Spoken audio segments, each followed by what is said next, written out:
Соңғы кездері онсыз да ию-қию ұйқысынан әлсін-әлсін оянып, мазасы болмай жүрген шал әдеттегідей таң қылаң бере, балконында фильтрсіз сигареттің талын ұзақ-ұзақ иіскеп отырып, дүниеге бей-жай, мағынасыз көз тастаған.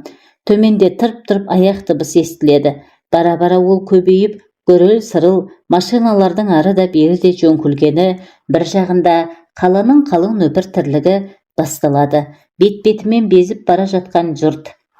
Кім не бітіргелі барады, кім не бітіріп қайтты, оны білесіп сұрасып жатқан ешкім жоқ. Су. Ұлының қарлығыңқы даусы балконға әзер-әзер жетті. Су. Құзғын сәріден көні кепкен итай. Зығырдана қайнаған шал ас бөлмеден үлкен зерен су алып, баласы жатқан бөлмеге кірген. Бет аузы көгілдір тартып, өн бойынан арса-арсасы шыққан неме әкесіне ала көзбен қарады. «Я же просил жаныма су әкеліп қой» деп. «Мынаны не, тауысып тастағансың ба?» Шал төсек жанында тұрған шәугімнің қақпағын ашты.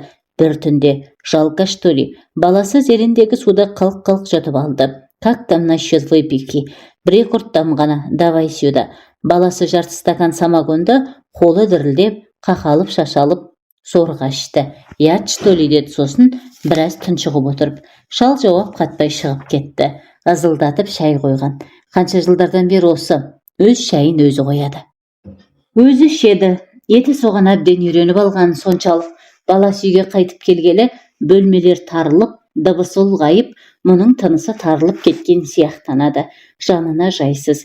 Өзінен басқаның бұған керегі жоқ еді. Өзіне өзі ғана керек. Басқаны қайтеді. Баласының қайтып келген қырсығын көрмейсің бе? Итай, өзінен туды дегенмен, бала кезінен жат болып қалғанға бауырың езіле қоймайды екен. Өзгеден көріп жүрген әкелік мейірімін өзінен қанша іздесе де таппай-ақ қойған. Бір подъездің бір қабатында тұратын 4 отбасы жылдар бойы қатар жасап та бір-бірін біле бермейтіні, әркім өзіне өзі ғана керек. Ешқайсысы да, осы көршілердің жағдайы қалай өзі деспейді. Өзгелер үшін тұяқ серіппейтін тірлік. Шал әбден көндіккен, өзіне қалайтын өмір. Мұнда ауыл болған соң шүйіркелесіп отыру дейтін ұғым бөтен. Ұзақ жыл паровоз кабинасында қиыр-шиыр кезген ғұмыры әуелде дала безер қылып жіберген. 40-тан енді асқанда қатын өлді. Қайта үйленген жоқ, керек қылмады. Пойыздағы қызметті қызғырғынның қызығын місе тұтты. Ойна күл, алдында еш борыштар емессің. Осылай өткізді ол өмірім. Қала, жол, рельс. Оқта-текте ауызге түсетін. Сонда туды ғой, өсті. Бірақ әскерден соң темір жолшылардың оқуын бітіріп, пойыз жүргізіп кетті. Өмір рельстің үстінен шықпайтын, анадайда аузы қисайып әкең өліп жатса да, пойызды тоқтатуға болмайтын кәсіп бол. Осыдан кейін бұл ауылды да, ауылдағы ағайын туғанды да баяғыда ұмытқан.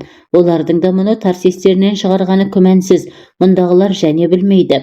Дос-жаран дегенге о бастан үйремес тұғын. Бірде күлімен соншалық әмпей-жәмпей болмаса да, анда-санда шай берісіп жүруші еді.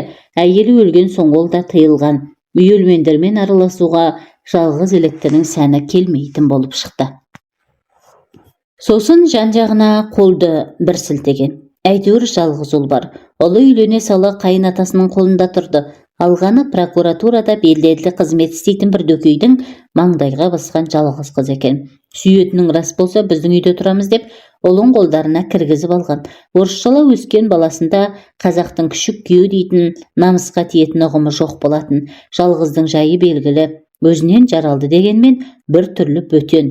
Көбіне көп анасының бауырында, жанында болды. Бұл пойызбен рельс бойлап, қиыр-шиыр дүние кезумен, ресторанда істейтін орыстың ышқыры тоқ балтыр, қалың құйрық, қиылған бел, қазбөкеге қыз келіншектермен алма кезек көретін рахметімен жүрді. Үй-жайды оншалық қаперіне ала қоймайтын. Өмір өтеді ғой. Жылжыған жылдармен бала да өсті. Мектеп бітірерге біраз қалғанда шешесі өлді. Сосын бұл күтуші әйел жалдаған. Өзі жол үстінен болған соң балаға қарасын дегені. Қарауын ол байғұс қарады ғой. Бірақ баласы өзі білерменімен өсті. Сыра шарапқа үйірлеу болды. Сөйтіп жүріп мектеп бітірген. Сұраған парасын беріп институтқа түсірген. 5 жыл бойы сол бергенін жыл сайын бере отырып оқуын бітірген. Бағы шығар, прокурор болып істейтін дөкейдің қызына үйленген соң қайынатасының даңғарадай мекемесімен тектес мекемеде прокуратураның қызметкері болып шыға келді. Ендігі талай-талай белеске шырқап шығып, тау төбесінен қарап тұрар ма еді, түбіне ішімдік құрғыр мен қыз қатын жетті. Олар қыз қатын мен ішімдіктің қыр соңынан жуадай солғыр батона кейін көп замай ратификация тойған күндері қайдағы сары какая разница келетін бәлеге ұшыраған закуску қайтеді, барын столға қояды. Қойып өз бөлмесіне кетпек болса, ұлы жібере қоймайды. Давай, батона, с нами. Бірдеңе ұрған ба? Да брось, старина. Енді мына қыздан не говори ерунду, бұған бәрібір, дейді ұлы ананың шолтиған юбкасының астынан тақымына дейін көрініп отырған жуан екі санының арасына көзін сатып. Баласының көзімен бірге шалдың да көздері еріксіз солай кетеді. Кеткенде бұлдырап, мына сары сайтанның бұтында лыпа бар ма жоқ па, анық айыра алмайды. Екі алыстан соң баласы әкесіне иек қағады. Көзіңді құрт дегені. Құртады. Құртқанда барар жері жатып жүрген бөлмесі. Телевизорды тоққа қосады да көсіледі.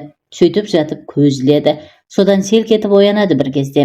Хабарлары, жарнамалары, кинолары бітіп кеткен көгілдір экран дырылдап тұрады. Шал оны сөндіріп, ұлымен сары сайтан жатқан көрші бөлмеге құлақ тігеді. Сары сайтанның жалынған ба, жаныққан ба, әйтеуір жаны не кіріп не шыққан аңқыл ыңырсығы абанық естіледі. Япырай, мына сары қаншықтың әні сұмдық қой дейді шал күбірлеп. Өлеме қайтеді, батона деп айғайлайды бір кезде ұлы. Ты жив, амалсыз дәлізге шығады. Арақ сіміріп ұрғаша үрілеуден әбден діңкелеген ұлының құлпет кейпінен есі шығып кетеді. Пузыр, батона дейді ұлы. Менде қайда қарақ, избегая, итау жарым түнде десе де барады. Не көп, түні бойы істейтін ларек көп. Не көп, ларекта арақ көп. Ұлының әр келісінде әр қилы сары сайтан келеді. Қара албастылары да бар. Қай сайтан, қай албастысы да бір-бірінің аузына түкіріп қойғандай үхілеп, үздігіп үйді көшіріп жатады. Әуелде шалбыған үрке қарап, ашуланып, еденге түкіріп, жаман кіжініп, ішінен дымдарын қалдырмай сыбап отырушы еді. Бара-бара оның бір қызығушылықпен әуестік биледі. Көрсе деді. Өзі өткен өліп өшкен мектеп қой ұят қой, ұят деуді де ұмытқан жоқ. Бірақ әуестік әл бермейтін әзәзіл емес пе? Қайсысы бірде төсегінен жайлап тұрып, мысықша еппен басып, ұлымен сары сайтанның жын ойнақ бөлмесінің есігіне келген. Есіктің үстіңгі жағы әйнек болатын. Көз әйнегін тағынып, ақырын содан ішке үңілді. Әуелі көзі төсек басындағы шыраққа түсті. Шырақтың білтесінен шыққан бір шөкім жарық үлпілп етеді. Бөлмеші қызғылт көлеңке. Шал қызғылт көлеңкенің арасынан ұлы мен сары сайтанды әзер тапты. Жаңа ғана жан алып жан беріп, екіленіп жатқан сайтанның үні өшіпті. Жалаңаш бөкшесі дөңкиіп, төсекте жалғыз жатыр. Ұлы еденде, екі бүктеліп қалған. Сірә әбден діңкелеп құласа керек. Шал ұзақ тұрды. Кетейін дегенде ұлының қозғалғанын байқап қалды. Расында анау басын көтерді. Мен осы қайдамын дегендей жан-жағына мағынасыз қарап отырды да тәлтіректеп түрегелді. О, Құдай, бері жүріп келеді. Шал сүрініп, қабынып бөлмесіне әзер жетті. Есігіне кіріп үлгергенше соңынан ұлының әлсіреп, әзер-әзер шыққан даусы қуып жетті. Батона, батона, пить. Шал шықты. Дай пить, батона. Сума огненный. Шалды жалғыз сәтте әзәзіл айналдырды. Бөлмесінен өзі тығып ішіп жүретін 90 градустық самогонды қырлы стаканымен алып шықты да белуарынан асыра құйып осыны тарт деді. Ұлы самогонды көмейіне дейін төңкеріп салып, демін ала алмай қылғынып, шеке тамырлары сұмдық адырайып, көзі шарасынан шығып көгеріп, сазарды да қалды. Содан соң әзер дегенде дем сімірген. Енді тікесінен тік құлап бара жатты. Әкесі сүйеп қалмаса, сүйеп қалды да дәл сол жерге жатқызып, үстіне босағада ілулі тұратын қойтан жылғы ешкі пласын тастай салды. Сосын жанында аз кем тұрған қорлы үдей түскенде барып сары сайтан жатқан бөлмеге енді еппен қыздың жалаңаш бөксесіне үздіге үңілді. Толықта топ-томпақ жайлап иығынан қозғап еді. Қазір үстіне тас құлап кетсе де дәнеңе сезер емес. Шалдың қаны қызып, тамырлары лыпылдай бастады. Шалда бір қарсы үйдегі шекілдеуік сатқыш жасамыс жуан әйелдің етегін көтеріп қойғаны болмаса, жас иістен баяғыда қағылған. Бірақ оның қызуы мен жұпары жадында қалған кәрі бура оқыс шабынып, шаңырақтың шөкім жарығын жалғыз үрлеп өшіріп, «Әй Құдай, өзің кешір мені» деп, сары сайтанның үстіне міне берген. Жас тәннің құдірет қуат бергені бар ма? Шалың күн тимесін пышақпен ойып алып жатсаң да қыңбайтын қалдегі удай мас қыздың балғын, жұмсақ денесін бір сағаттың айналасында 2 рет езіп алған. Сосын бөлмесіне ентігіп жетіп, нәпсінің қызуынан балқыған, босаған бойына ие бола алмай, жастығына жантая кетті. Шал әзәзіл нәпсінің дәмін баяғыдан білетін. Сонау пойыз жүргізіп жүрген жылдары ресторандағы даяшы, аспаз, жолсерік қыз-келіншектердің қималарын қисайта қанадай қырған жаугер ғой. Енді мынау баласының сары сайтандары мен қара албастыларына шауып қойғанында бәлендей ұят демеді. Рас, баласы пісіп жүрген көбісіне әкесінің неткенін сәл-сәл нелеу, біртүрлі қымсынады. Ұлым біліп қойса ұятырақ деп қипақтайды. Бірақ оған кім айтады? Айтып қояр дейтін сары сайтан қара албастылардың сықпыты анау. Адам түгілі айғыр шауып жатса да сезбейді. Мұндай жағдай тағы бірнеше рет қайталанды. Бұрын ұлының келіп жын ойнақ жасайтыннан азарда безер болатын шалың енді оған жиі келіп жүрсеңші, мен жалғызмын ғой, менің сеннен басқа кімім бар дейтінді ол аздай келуі кешігіңкіресе телефон шалатынды, 90 градустық самогонды көбірек алып қоятынды шығарған. Көрші үйдегі шекілдеуік сатқыш жасамыш жуан әйелдің кір халаты жер сызып, ескі тапочкасын тырпылдатып, шалау күйлеп өлем бе деп баяғысынша күлмен қағып келіп еді, сен айналайын ендігәрі иектегеніңді қоймаған деп айдап шыққан. Оғың мүлдең таусылған ғой деді ана бейбақ.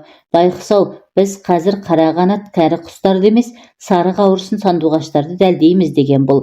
Далбасаңа сейін ит қақпас деп кетті ол. Шал оның сыртына мысқылдап қарап, мырс-мырс күлген. Мырс-мырс күліп тұрып, ой сорлы, не білесің деп, өзінен өзі қарадан қара көпінген. Көпініп тұрып шүкір деді Құдайға. Не шүкір етіп тұрмын деп ойлаған. Сосын ойлағанда көз алдына да көкейінде де уылдаймас сары сайтан қара албастылардың дөңкейген жұмсақ бөкселері, соларды қалай ұстап, қалай мытығаны, дүрдеген емшектерін сопылдата сорғаны, ертесіне қайтуға жиналып жатып, әлгілердің құйрықтары мен омырауларын сипалай беретіндері көз алдына келіп, қуық астындағысы жыбырлап, қутыңдап қалатын. Жалғыз ілік жылдары мұның көңіл көтерері самогон болды. Содан ептеп ішіп жүреді. Көп емес, ептеп. Барнауылдан қайсы бір жылы қоныс аударып келген Ахрамеев дейтін орыс шалы бар. Самогонды сол бәледен алады. Градусы 90. Арақтың жанында бұл адам деп қояды әлгі Ахрамеев. Әй адамың не дейді? Шал бұрын естімеген теңеуге таңғалып. Таза дегенім ғой, шал қитығады. Адам таза ма? Черт знает. Онда неге? Самогон действительно арақтан таза. Менікін айтып отырмын. Таза, бірақ естественно адал жолдан тайдырады. Онда неге жасап сатасың? Оны үкіметтен сұра. Жасап сатуды содан үйрендік. Өзі де ақылы толмай келе жатқан адамды арақпен азғындатып жатқан әуелі уақыт. Оның естіп қоймай ма? Сен айтпасаң қайдан естиді? Бірақ сен тісіңнен шығармайсың ғой. Неге? Самогон сатпай қоям саған. Екеуі қосырлана күледі. Жайраңдасып отырып, самогоннан бір-бірден тартып алады. Удаймас сары сайтан қара албастылардың қаттемшек қалың құйрықтарына дәнігіп алғаннан кейін көңілі қутыңдап тұратын шал енді Ахрамеевті қажайды. Орысау, ойнасың бар ма? Болмаса, осындағы бір шекілдеуік сатқыш қатынмен таныстырайын, бір шашық самогон берсең дейді. Побойся Бога деп анау азарда безер болады. Уходи, дьявол. Шал кез келген қызықтың кез келген сәтте көрген түстен сағымдай болатынын білмейтін. Арақпен қыз соңынан шамалып түскен ұлының жалғыз күнде төбесінен жай түсті. Қызметінен айырылып қайын атасы мен әйелі көр жерін арқалатып үйінен айдап шықты. Содан қолына қайтып келген. Жатып та тұрып та ішеді. Қалтасы қағылғалы қашан. Қазіргі қылғытатыны самогон. Оны да тауып келетін бұл. Зейнетақысы бар ғой әйтеуір. Оның үстіне баласы арақтан әбден жеңіліп біткен бе орта стаканға шалқасына түседі. Содан ұзақ ұйқы. Түс әлетінде әзер басын көтеріп, стаканына тағы жұтып қайта құлайды. Кешкісінде сол. Әй, сенің осы қарның ашпай ма деп сұрайды шал. У водки батона очень высокая калория дейді. Өңезденіп кеткен тілінің ұшы екезуінен кезек-кезек жылт-жылт етіп. Кей күндер ұлының қалт-құлт басып балконға шығатыны бар. Темекі талын бірінен кейін бірі сорып, үнсіз ұзақ отырады. Көрікті еді, енді 40-қа жетпей, мыж-мыж, тік-тік бойы еңкіш тартып, қолдарының терілері кеберсіп, әр жері ақтаңдақтаныпты. Енді не істейсің деп сұрайды шал. Жата беремісің